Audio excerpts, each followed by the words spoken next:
I once read in a scientific journal published in the United States about an experiment conducted by a group of biologists. They asked several volunteers to watch a sad movie, one that moved them to tears. The researchers carefully collected those tears. The following day, the same volunteers were asked to go into a kitchen to cut onions, which also caused them to cry. Again, the biologists collected the tears. Now, what is fascinating about this experiment was that the tears shed while watching the sad movie were chemically different from those produced by cutting onions. The scientists concluded that tears that are born out of deep emotion, like love, joy, anger, grief, even guilt and fear, contain distinct chemical elements and may even differ in taste.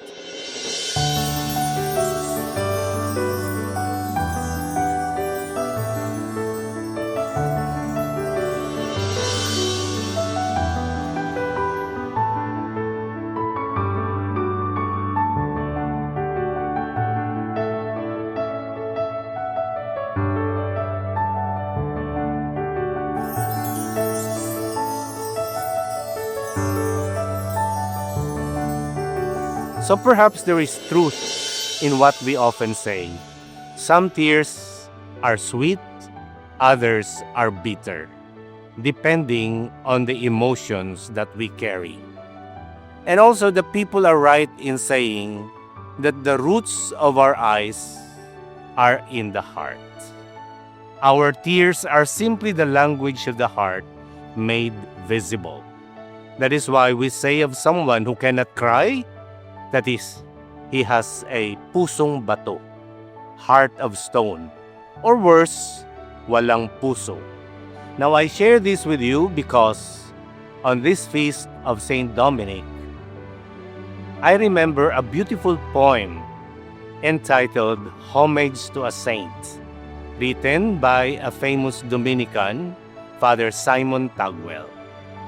What is striking about this poem is that it begins with the words, Dominic was a man who wept. He cried. Kumbaga sa Tagalog, si Santo Domingo, iyakin. Many of his biographies confirm this.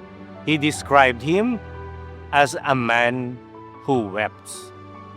In our age, where people idolize superheroes like Superman, Spider-Man, Wonder Woman, crying is often seen as a sign of weakness. But we should remember the shortest verse in the Gospel. When Jesus learned that his friend Lazarus had died, St. John simply wrote, Jesus wept. Umiyak si Jesus. So like Jesus, St. Dominic was never afraid to cry.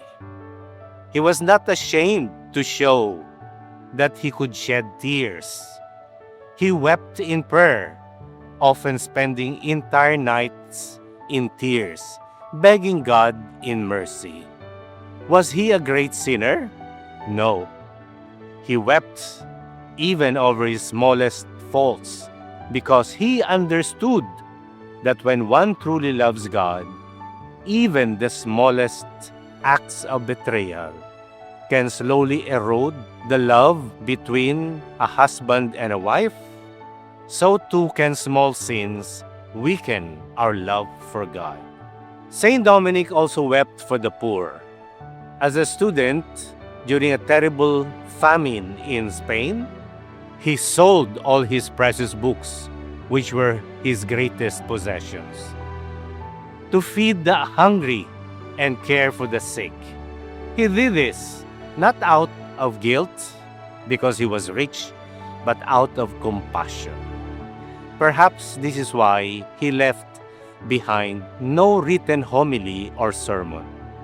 He knew that the preacher's best sermon is one that reflects his own humanity, his compassion, his empathy.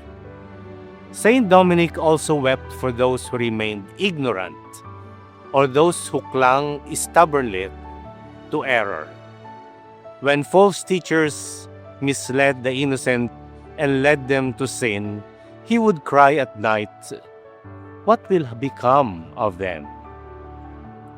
Now, to make it clear, his tears were not passive nor sentimental.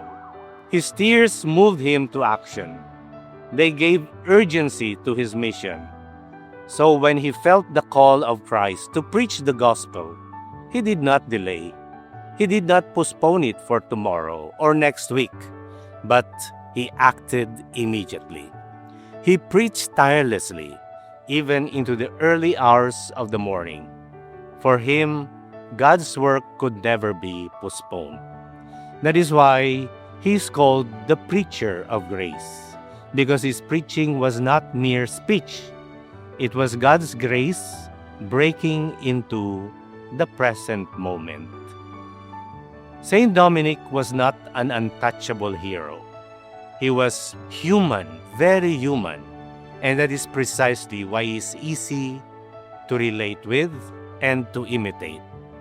So to be like him, my dear brothers and sisters, we don't need to be endowed with so many qualities like those of the superheroes.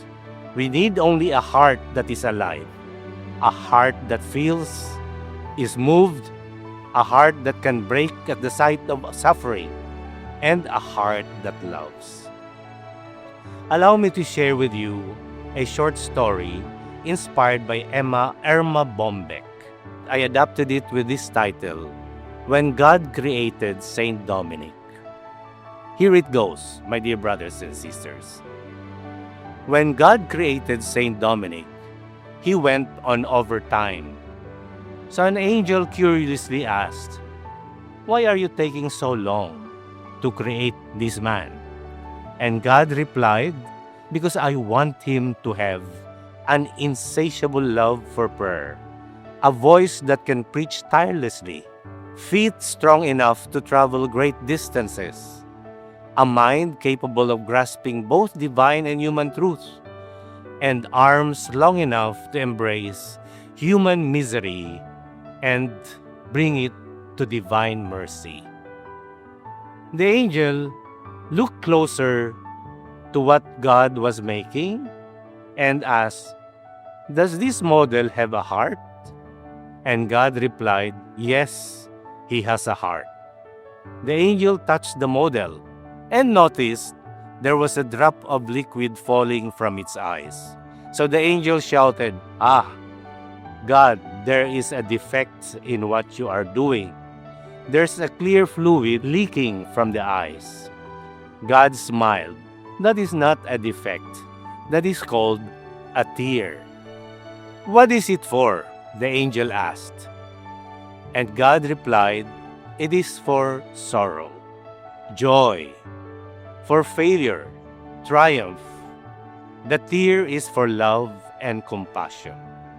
So the angel said, "God, you are indeed very wise.